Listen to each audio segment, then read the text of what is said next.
Welcome to Not Milk Never Milk. Subscribe if you're lactose intolerant.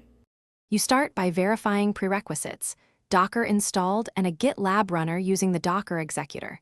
You also need your image name and registry credentials in CI/CD variables so secrets stay out of YAML.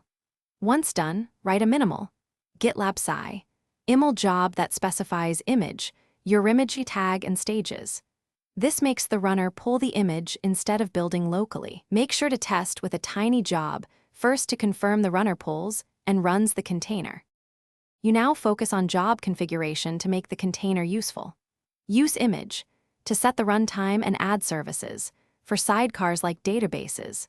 In before script, authenticate to private registries with stored CI variables and prepare environment variables your image expects. Once done, declare script steps that run inside the container and leverage cache or volumes when you need persistent dependencies across jobs. This approach keeps jobs fast and reproducible. Make sure commands match the image shell and paths.